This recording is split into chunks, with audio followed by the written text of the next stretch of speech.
started. So my name is Shel Brodnax. I'm the CEO of RISA. I love to do these newbie webinars every single month.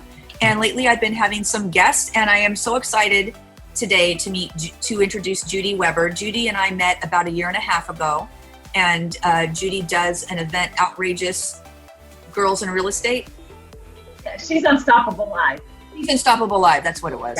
She's Unstoppable Live. And so I spoke at that event, and that's how we connected. And then Judy has come on with to do some webinars for us because she's a great business coach, and she's here today. So Judy, tell everybody, you've got so many great accolades. Please tell everybody a little bit about your background.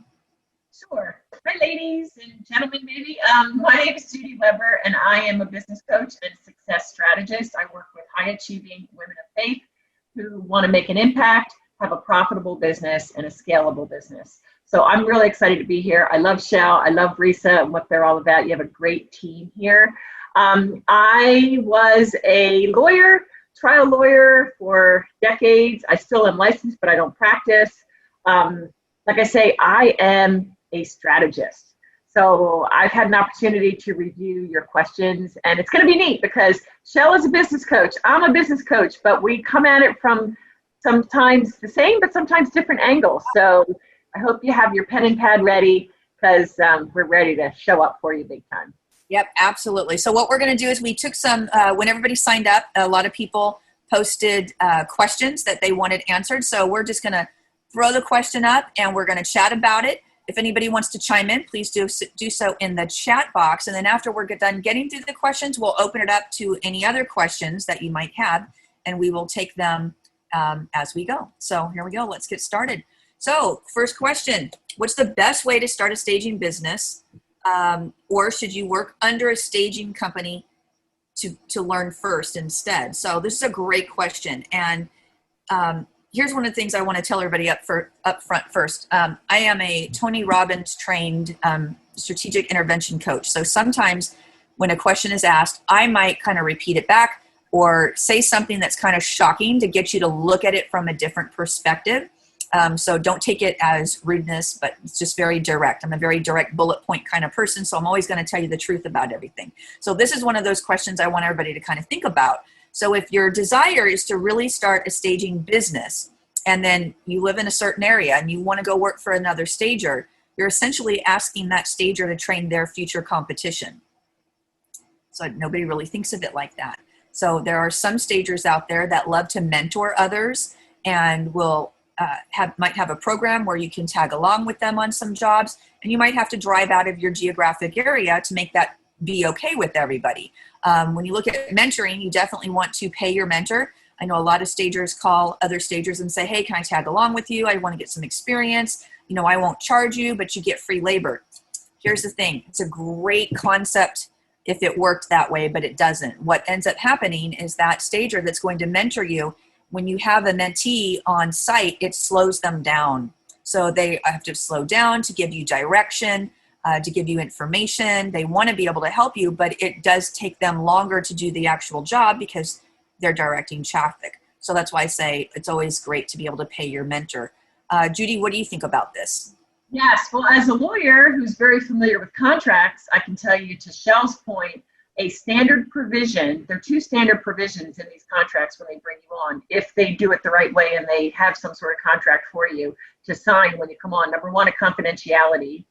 So, you know, anything you learn there, obviously it's confidential, but that's kind of like, how do you really enforce that? That's not really the important one, but the important one is a provision that would preclude you from starting a competitive business within a certain so many mile radius and within a given time period.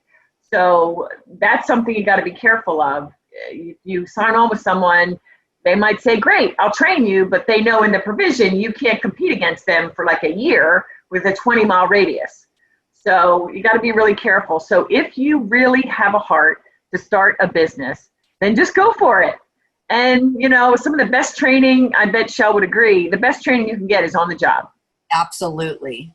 And no matter what level you're at, even when you're, you know, the 6-figure and you want to go to multiple 6 figures, you've never arrived. You're always learning to get to that next level. So do it afraid.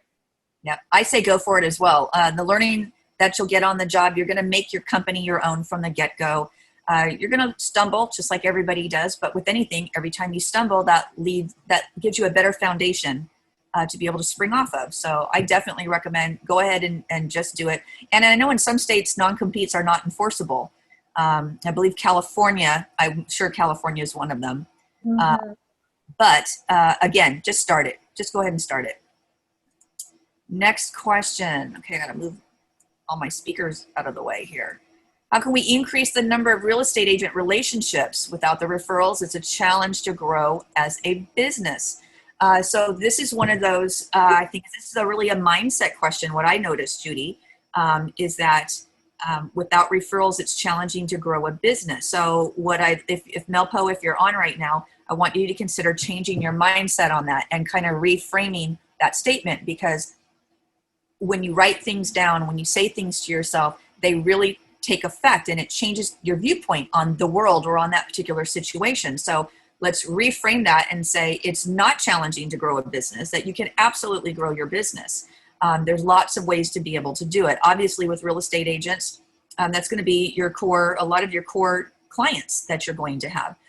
So it's a numbers game. It's sales. So you've got to just talk to more and more people. So when you have a real estate agent that's not interested, move them on down the line and go to the next one, because I see a lot of stagers that keep banging their head against the wall trying to get that one agent, and they're frustrated saying, this agent isn't interested. How do I convince them to stage? And my answer is always, well, why would you want to? If you've pitched it and you've done your best and they're not biting, move on to the next one, because it's a numbers game. Judy, what do you say? Oh, I could talk about this for the next 3 hours. Okay, so it all goes back to who is your ideal client? So if you're going, there could be two things, right? Two big buckets. One is homeowners and one is real estate agents. But even within the real estate agent bucket, it is not all agents, right? You don't want the agent that's unorganized, the agent that is going to work you silly and not pay you what you're worth. So I always recommend to my clients, and I have a couple of staging clients, and by the way, they don't call themselves stagers. They're visual marketing strategists. They are, that kind of thing, that they are marketing strategists for realtors, and they go after top agents because the top agents are busy. The top agents have the money, but they don't have the time to do their own staging, because we know realtors, a lot of times they think, and by the way, I was a realtor since 2008. I still have an active license, although I'm not in production. So I can tell you that you've got to know who you're going after, and it better not be everybody, because then you just spin your wheels. But to Shell's point, connection is what business is all about. I love that I know Shell, and we met, but it was very briefly, but I feel like she's a really good friend that I know if I called her at 2 a.m, I know she'd answer. It's because we connected. It's because one of us, I think it was me, reached out to Shell. I didn't know her before. So I think a lot of times we're like, ooh, I only have this small circle of people I know and I'm not generating business. Expand the circle. Reach out. Do the scary thing. Do it afraid every day. That's one thing I'd say. And I agree with Shell wholeheartedly on the mindset.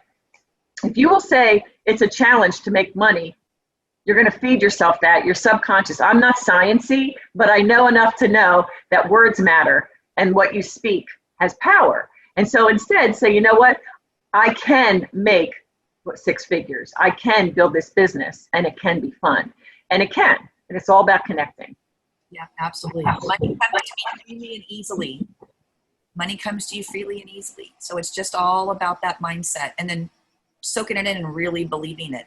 But you can also market to homeowners. So I'll give you a quick tip to market to homeowners. You can use, if you have a real estate license, you can use your MLS, you can use realtor.com. I like redfin.com. It's not available in every single area, but it's a good website. So you can go in, throw in a query to say, show me all the homes that have been on the market between 100 and 150 days in a certain radius by a zip code, and it'll give it back to you. And with that, you can even download it to a spreadsheet. So what I would do is I would go through that, and let's say I'm just going to use occupied listings for the purpose of this. Go through and look at everything that's occupied. Now, if you think you can help that homeowner, what you need to do is create an amazing flyer with your best work on the top, in it. It's got to look like it comes out of Architectural Digest. And then you need to speak to that person's pain point. So if you've said show me what's on the market between 100 and 150 days, your messaging is going to be, have you been on the market for more than 100 days with no offers? Question mark. Call us. Your staging company name, we can help. We just staged this listing in your neighborhood, and then you put whatever the claim to fame is. And the claim to fame is whatever the statistic was. It sold in 5 days. It sold in 5 days with 10,000 over list price. Whatever that statistic is, throw that on that flyer and send it to them snail mail, handwritten envelope, and put that flyer in there. And then I would also keep track on an Excel spreadsheet and keep dripping those letters to them. And then you will be able to track over time. You'll be able to see on average, it takes 4 flyers to be sent to somebody before they call me. And then of the people that call me, it might take 10 people to call me for me to get 2 listings, 2 jobs out of it. So you can track all your data and your statistics that way. You can also do it for vacants, but that's a good way to be able to market to homeowners. They also have the real estate agents information on there, and you can also do the same thing and market directly to them. Do you have any listings that have been on the market and you've not had any offers for your clients? Call us, we can help you. So that's another way to think about it. So here's a good question. If a home is not sold after a few months, does the rental price for the furniture stay the same? And I'm going to say that's completely up to the individual stager. I definitely wouldn't recommend it. I'd have your rental price be fair, because every time you discount your services, you are taking money out of your pocket. That reduces your pricing. So typically in your contract, you're going to say, usually a contract is for the first 60 days. Hopefully that it gets an offer and you get through escrow and you get in and out within that 60 days. But if you have to extend it, you have that in your contract up front. This is the fee, and this is the monthly fee going forward after that. Judy, what do you think about pricing and your rental furniture? Yeah, you're absolutely right. Ladies, do not do things without a contract in place, because we don't want there to be misunderstandings, right? And so as I look at the question, I don't understand why it would be thought that you should. Or that it would be a possibility. The one thing I was thinking of is if you have a strong homeowner and they go, well, you say staging works, and so if this doesn't sell in 3 months, then I want you to put your money where your mouth is, and I want you to reduce it. You know, that would be the only scenario. I would not recommend that, because you are not in charge of the market. You could be doing a great job, but for whatever reason, the home may not sell anyway because of location and other things. So I see no reason in the world why your rental price should go down. If anything, there should be a provision in the contract that allows for the price to go up depending upon the market. Yep, absolutely. Couldn't agree more. So I just got a private message, and somebody had just sent a question in that would like answered. So this person is a stager, had a helpful call with a veteran stager in her area, but made it a point to give advice and counsel new stagers in one of our Facebook groups. But the last thing she said to this person was, keep looking for a regular job. So I guess this gal got laid off of her regular job and has been trying to get her staging business going. But she said to her, keep looking for a regular job, because staging is never going to pay all your bills, health insurance, retirement, etc. She was pretty much taken back by that, but wanted to get our feedback. And I will just say that I do not believe that is true. If somebody has said that to you, this is a self-limiting statement. You can do whatever it is that you want with your business. If you think you can, you can. If you think you can't, you can't. Either way, you're right. Henry Ford said that about the Model 8 engine. So this is one of those things that you need to think about your business and what it is that you want to be, and think about what do you want it to look like in 10 years and start doing that now instead of waiting the full 10 years. I think it's, I'm sure the person was trying to be very helpful and was trying to really give you some solid advice. But for me, the sky's the limit. People tell me I can't do stuff all the time, and I do it. So in fact, if somebody tells me I can't do something, it's pretty much a guarantee it's going to happen. Judy, what do you think about this? Yeah, you and I think alike, Shal. You know, when you said it was a veteran stager, I think it's easy for us to look at someone who's been in the business for a while and think they know everything about the industry. But there are some people who muddle through, and I don't know who we're talking about, and I don't mean to make judgment, but my experience tells me that if that statement would not come out of someone's mouth that had thrived in business. I don't know who I'm talking about, but that's never anything I would say. Look, and as I said, I'm a realtor, and I remember being told when I first got in the business, I got in 08 when, market was tanking and whatnot. She said, oh, don't leave the law. You'll never make it in real estate. What do you mean? I made like 50,000 in my first year part-time. So never take to heart somebody else's negative feedback on the state of business, because business and success starts and ends right here. So if she's already in a bad place, I'm sure she was well-intentioned, but don't put too much stock into that, because you can do everything that you want to do. And one last thing on that, there's more than one business model in staging in any industry. So you can do all kinds of different packages and different ways of generating money. So, there's more than one way to skin a cat. Yeah. And the thing about staging and being successful, it's anytime you're an entrepreneur, it takes effort. So it's not something that happens overnight, but you can 100% do it. I mean, I just moved cross country from California to North Carolina, and I have people that are friends that are horse trainers and tried to get their businesses up and started in California. And I gave them business coaching and showed them what they needed to do and the whole bit, and they did nothing with it. I moved to California. I started a boarding stables here. I had my first client in 4 days. I'm completely full. I have a waiting list. The barn's working beautifully. It's all paying for itself. Pays for my horse habit. And I bought a second one because, a girl needs 2 horses. So I didn't listen to any of that. I went out and I did it. And then I've got, like I said, 2 different people that I've worked with in the past that don't follow my advice, don't do what I'm willing to do. I do what I'm willing to do. I'm willing to do what I coach other people to do, and I did it. So you can do it. It's just a matter of, putting your nose to that grindstone and making it happen, and being smart and strategic about what you're doing when you're expanding as well. If you're on the call and you asked this question, it was sent into Felicia. If you'd like a 30-minute coaching call with me, shoot me an email, shell@risa-hq.org, and we can set up a time next week to be able to do that. I do this complimentary for RISA members, so I'm more than happy to answer any questions you might have. There's another one. Do you find the market accepts agents as stagers too? And what would be the obstacles? This is a great question. So there's a lot of real estate agents that call. I get probably 1 phone call a day that says, I'm a real estate agent and I want to find some training. I want to stage all my own listings. And so I very politely ask them, can I give you my spiel? And so they're like, yes, yes, yes. What I've found is over the last 18 years I've been in this industry, most real estate agents, there are exceptions, but most, when they call and say this is what they want to do, they really do not understand the value that a stager brings. So when I start talking to them about asking them, are you going to buy or are you going to rent your inventory? Are you going to have a storage unit or are you going to get a warehouse? Are you going to buy a truck or are you going to rent trucks? Are you going to hire movers or are you going to have people on your team?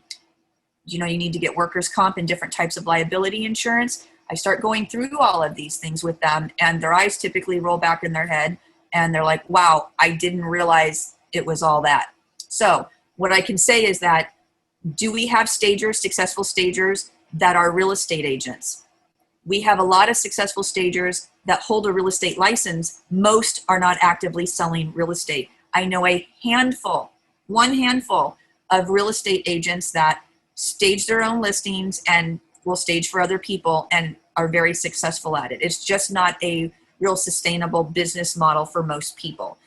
So you've got a lot of obstacles. And I also find too that most agents, when I talk to them, and even when they've gone through some training, what ends up with people like this is you gravitate towards one or the other because they're very different. So most people will say, you know what, I tried it and I really like being an agent better. I really like selling houses. That's really what my passion is. And then they don't do the staging and they end up working with a stager. And then you've got some agents that say, you know what, I'm really gravitating more towards the staging. I like that more than selling. And so they'll gravitate towards one versus the other. Anything on this, Judy? What do you think? Oh gosh, of course. I have thoughts on this. There's a little that I don't have a strong opinion on. Okay. So for me, you can't really do both. And to Shell's point, a realtor that would call and say, hey, I think I want to stage my own homes. Shell opened up the world. This is the professional stager. Staging is not just moving a couch from this side of the room to the other. There is so much more involved. And I also would educate that agent to say, all this time you're spending. And by the way, when you're the realtor and the stager, you've got to be careful. You don't want to insult the homeowner. Whereas if you had that separate stager, they could have that more difficult conversation and you're kind of, once removed from that. But as an agent, your revenue generating work is connecting with other homeowners, with other potential buyers and that kind of thing. So you're really losing money when you're the one pushing the couch when you really don't even know what you're doing. Yeah. So for all those reasons, that is not something that I would recommend either. Let the staging pro do their thing and the real estate pro do their thing. Yeah, absolutely. Since houses are flying off the shelf, how do we convince agents and sellers to stage? Well, this is a great question because in a hot market, when it's just flying off the shelf, no matter how poorly it looks, if you stage it, you're likely to get multiple offers and you can have a bidding war. And even in a slow market, when nothing's selling, if you stage it, it's likely to sell while the others sit. So when you're talking about how to convince them, you definitely want to address what are their goals.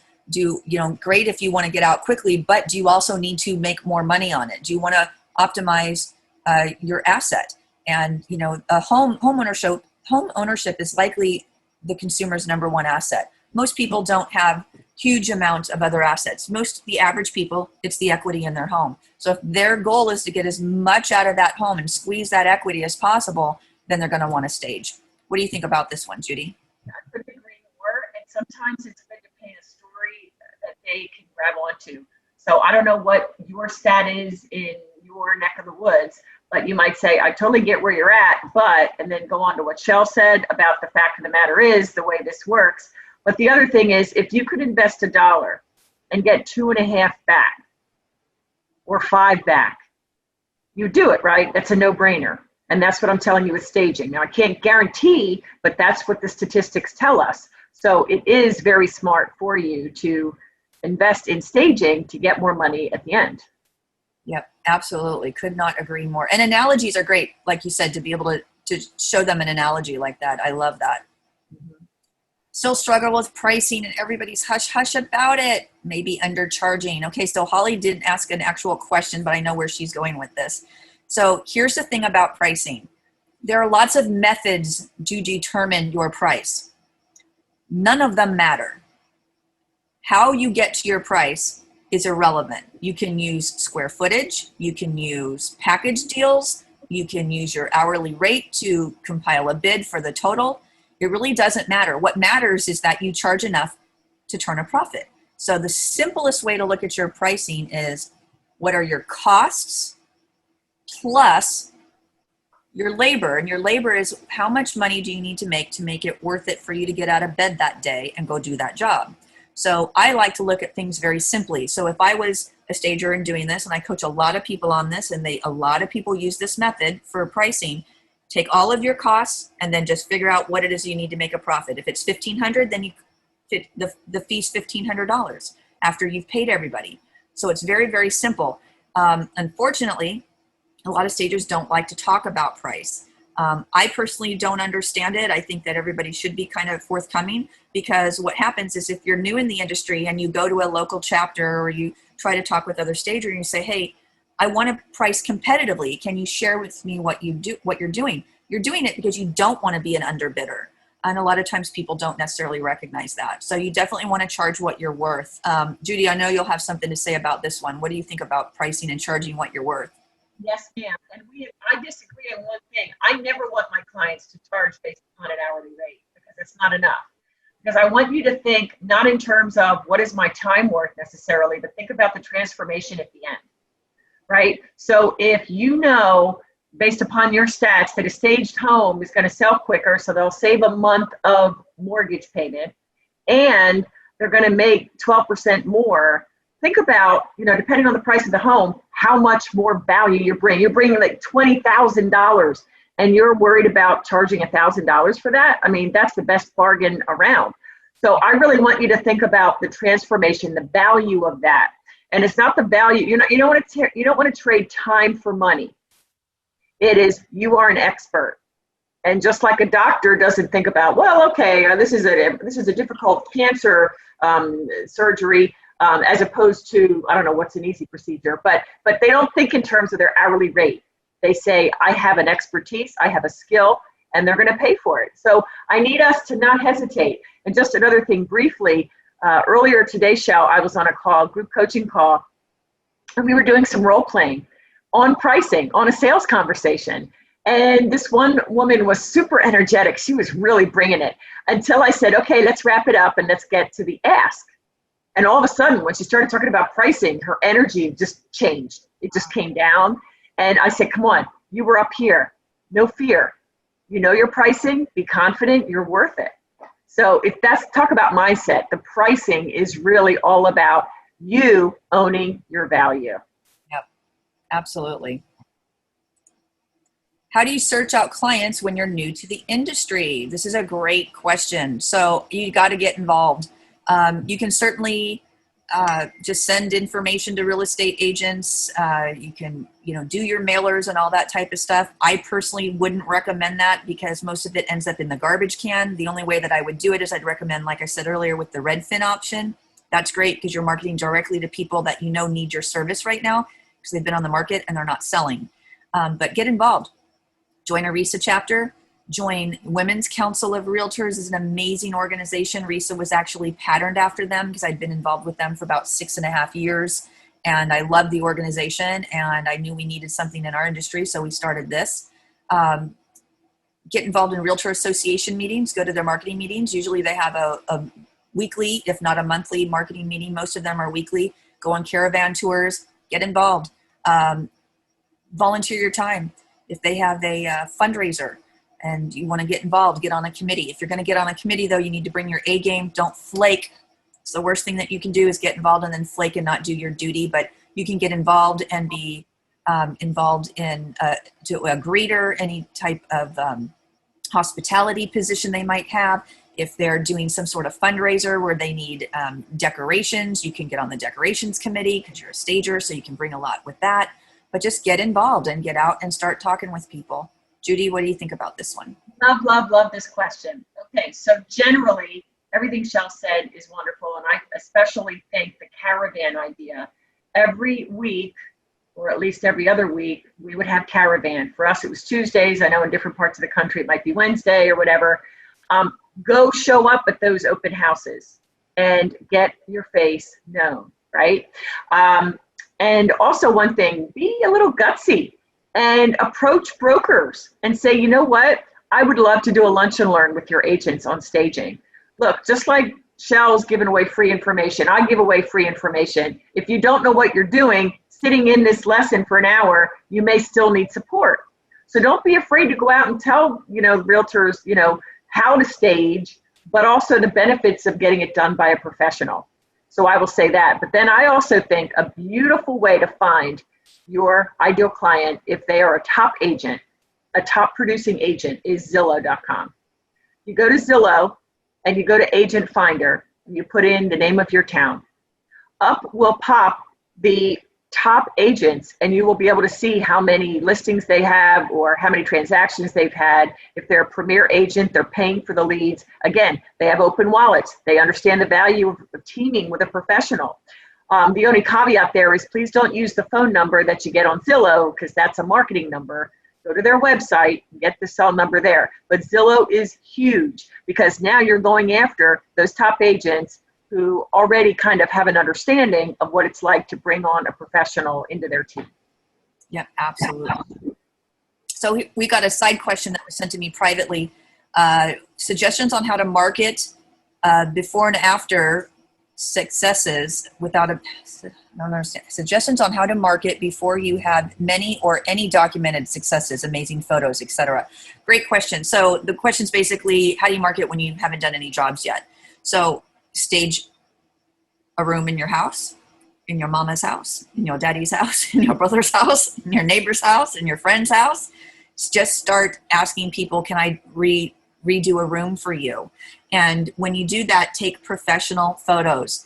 If you're putting photos on your website with an iPhone and they don't look like they're professional photos, you are missing the deal and you will look not as professional to other people, because if they go to your website and they see iPhone photos, they're going to be like, is this person not for real, because you're not putting the best viewpoint out there. But you can absolutely go stage a few houses. You don't need a portfolio page on your website when you're starting out. All you need to do is take some really great photos and place them strategically through your website, statically on a page, like on your services page or about staging. Just sprinkle them through your website, and you don't need to even need a portfolio page. That's what I would recommend that you do. Do you have any feedback on that one, Judy? No, I couldn't add to that. That was excellent. I do have another question that came through privately from Felicia. And Okay. I'm sure I addressed that before it disappears. Going back to the issue of the hourly rate. When the client asks, well, what is your hourly rate? Or they try to sort that out, how do you answer? That's great. And to that, I would say, ladies and gentlemen, I guess there may be some men here, stay in control. Like, you need to answer that question. That's a great question that very well may come up. And you say, well, and I'm trying to think on the fly how I would say that, but it's interesting, but I don't think of it in terms of an hourly rate. And then even give the example like the doctor, right? And they say, well, I don't really operate from an hourly rate. And they go, really? And I'll say, wow, I'm surprised that you thought I would. You know, sometimes I learned in sales, I've been in sales since like 22. And sometimes the best response when someone seems shocked about something you say, you seem shocked right back. Really? I'm surprised that that surprises you. What? And then you ask them, why is it that you think that I would operate on an hourly rate? Yeah. So you don't want to be rude, but. Yeah, I agree. I would never tell anybody what the hourly rate is, but you may have an hourly rate that you've assigned to yourself in order for you to help calculate your bids. You just don't tell anybody it's an hourly rate. Here's why. If your hourly rate is $250 an hour and you're using that in order to calculate your bids behind the scenes, and you go and you're having an interview with a client, you're pitching services, and they're an average homeowner, mechanic, school teacher, they're not making $250 an hour, and that's a real turnoff. And a lot of them will say, oh, we don't want that hoity-toity person in here. She charges $250 an hour. We're not putting her kids through college. So I would never recommend that you release an hourly rate. You know, if you want to assign one to yourself to figure out your bid, you can do it, but I would absolutely just bid it as a whole job. All right, next question. Virtual staging is being used more and less. It's being used more and it's less expensive than home staging. How do you go more interest in home staging? It's a great question, Karen. Virtual staging, so just everybody understands what that is. Virtual photos, I believe is what she's referring to, is where you take a vacant room with a photo and you're plugging in all your information, all your couches and sofas and whatnot. And it's a big photo that they look at afterwards. The bottom line is this: staging is there to create an emotional response with a potential buyer because they arrive on the property and they see it. If you use virtual staging, virtual photos, when they get there, it's an empty, naked house. And so you have now invested money in something that is not going to give you the feeling that you're after. It's not going to accomplish the goal that you're after, which is to have a buyer really want to buy that particular home because they're there and they see everything and they can visualize the space. So that is one thing that you'd want to point out to somebody if they were saying to you, oh, I'm going to go virtual instead of real staging. Point out the differences. Point out those cons that you're not going to get that same result with that. And that's just the bottom line. Now, there's going to be some times where it might be useful for somebody if they're really, really on a budget and there's nothing it is that they can do. I've seen people do it. I've seen people put storyboards up in the actual home with those actual photos in each room so they can, see the photo while they're there and while they're in the room. But regular staging is the way to go, and you just have to keep at it. It's a numbers game. Judy, what do you say? Yeah, I totally agree, and I think that if I wasn't in the real estate / staging industry, if I didn't know what I know, and I got all excited about seeing these pictures on the MLS, and then when I get there, it's like a wah wah. Then I'm starting to doubt myself and say, well, can all that really fit in here? Like, I don't know. So it's people buy on emotion and then later they justify it with logic. So it's true. It's about emotion. How do they feel when they walk in? And you just don't get that with the virtual staging. So you get what you pay for. It may be less, but look what you're missing. Yeah, you get what you pay for. That's exactly it. Do you have suggested software for you to use to show the client virtually how you will stage their home? Allison, great question. I would never recommend that anybody ever do this. You are giving away your intellectual property if you tell them what you're going to do. So if you show them how you're going to do it, they just now have a roadmap. Now they'll just copy what you're going to do, then go to the local court furniture and then try to piece it together themselves. So I would never recommend that you do that. Your portfolio is what you would use, or any photos that you have of something is saying, this is some examples of homes that we've done. So with your home, it's going to be dependent on whatever inventory we have and the architecture matching our inventory. So you can see examples of our work online, so you can see kind of what our vibe is and what it is that we look like. But I would never in a million years suggest that you do storyboards and visual boards and things like that, because they can just take it. Judy, what do you think about this one? Yep, totally agree. Enough said. Yeah. All right. So here's a question here in the chat box. When you start working with a real estate agent, do you give them a discount on items rented from you? How many hours would it take approximately for the vacant property of 2,000 square feet? No. I can do the first one. I can do the first one. Go ahead. Okay. Ladies, why do we feel like we need to offer a discount? Why is that? We really need to own our expertise, really. And when we're talking about discounting on what they're renting, first of all, the realtor isn't going to be paying that, the homeowner will, right? So no. Now, if you have a relationship with your top agents that are your referral sources and you're partnering with them, quote unquote, then you might have an incentive. If you see that they are continually sending you to do their listings, then you might say to them, now that if we have so many per month, then my consultation fee that is being paid by the agent, you might offer a break. I'll take $50 off every fifth one, or whatever type of referral program you want to establish. But I don't see any reason why you would offer a discount on items being rented and paid for by the homeowner. Yeah, I don't recommend discounts. I recommend if you give, let's just say, this is a little expansion on this question, but you give your bid, I'm just gonna use round numbers, it's $3,000. They come back and say, I want a discount. Can you discount it to $2,500 or $2,200? I have another stager that'll do it for $1,000. I got an answer for that one. If that happens and it's that big discrepancy, say, if you've got somebody that will do it for $1,000 and bring what I bring to the table, you should hire them right now. Go do it, and leave it at that. But the bottom line comes down to is that if somebody's asking you to discount your services, then it's more about saying you can't do this particular job for that less of a budget, but we can remove things out of the home. If you need to get to $2,500, then we can remove this bedroom and I can get you there. On the flip side of that, you can also turn it around. If you want to spiff somebody and you want to show some appreciation to somebody, give them something extra, but don't discount your pricing. But always spiff them something different. Throw in a kid's room, throw in a bathroom, just do something extra as far as that is concerned. And then how long does it take to stage a vacant property of 2,000 square feet? Depends on the stager and how organized you are. So I have a girlfriend. I went and I de-staged a listing with her. Girl made my head spin.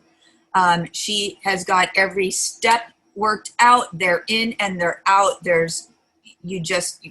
Even when she staged it, she's in. She's got everything organized. Her bins are organized. They're labeled before she goes. When she picks her inventory from her warehouse, it's put in bins and it's labeled living room, bedroom 1, bedroom 2, bathroom.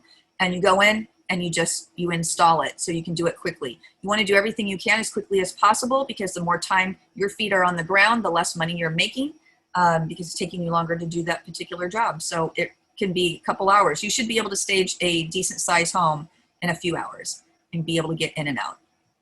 And Sal, there was a follow-up to that. Elena said, no, in this case, the agent is paying for staging. I've never heard of that. I know for me, if I'm doing a stage, it's going to be a couple $1,000s, and depending on the price of the home, I might only be making $5,000, or, even if I'm making $10,000, why would I do that? Now, it might be a situation where the agent is acting like the star for the homeowner and says, I'll front you that. But I've just never been in a situation. I'm so curious as to the agent that says, yeah, I'm going to pay for my client's staging, that's cutting into their profit. I'm not following that. Yeah, so it doesn't matter to me who's doing it. Don't discount your services. Every time you give somebody, you're giving free money away. Why would you give free money away to somebody else? You're doing a job that brings value to what it is that you're doing. Every time you discount your services, you're taking less for you. So still same answer, spiff them something. And agents back in the day in the mid 2000s, they paid for staging in California. That was the norm. But you're looking at homes that were selling they'd be staged and they'd sell for $200,000 over list price. So an agent was like, $5,000 for staging? No problem. Let's make that happen. They did it left and right. And then in 2007, everything tanked. That is pretty much over these days. And in reality, I don't recommend that agents pay for the staging. I recommend they pay for a consultation, every single client that they have, but the homeowner should pay for the staging.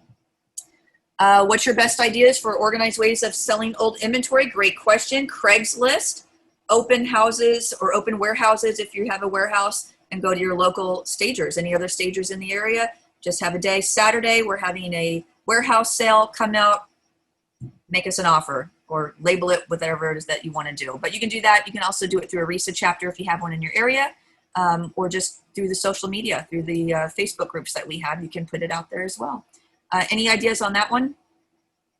No, except that I always am looking for this kind of thing, and I never know where to find it. So I didn't know that RISA had like I don't want to say flea market, but that opportunity. That's good to know. Yeah. There's always people that are going to be wanting to get something for less than retail. So it's about finding the right place to put it. And what you suggested, Shell, they all seem like great ideas. Yep, absolutely. And if you're in Western North Carolina, let me know when you do that, because I have no furniture. That's when I move, and I have to buy some. How do you get paid from a real estate agent who hired you for a consult when all they do is drag their feet and paying you? This is the best question of the night. Judy and I love this question. Judy, I'm going to let you take this one first. Go ahead. I love it, meaning I hate it. Okay. And what I mean by that is, please, ladies, protect yourself. Get paid up front. You're in business for yourself. So please don't apologize for setting the parameters of how you do business. It's one of those things where I said earlier, who's your ideal client? This real estate agent is not your ideal client. This real estate agent is a cheapo. They don't respect you. They don't value you.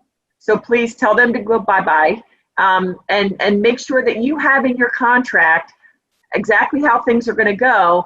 And for that, I would say try to get paid up front. There's no reason not to, because you don't want to devote an hour or two to help them get a listing, or however your process is. And then they in the back end are dragging their feet because, oh, well, I got the listing, but it didn't sell yet. That's not on me. I'm doing my job. So contracts, please, ladies, it's easy for me to say, you might say, I'm a lawyer, and so I know what to put in it. But the best money you can spend in your business is meeting with a business lawyer, not a jack of all trades or a Jill of all trades, someone who knows business law, and set you up with those initial documents. And RISA may even have some templates, I'm not sure, but you need to protect yourself. Do not do work for free, right? And if you have to sue the guy, I'd love to. But anyway, that's just me. Just so everybody knows, we work with an amazing company, Villanova Insurance, and they have developed a program for RISA called RISA Sure. And it's a risk management program, but it's ran by a top-notch attorney.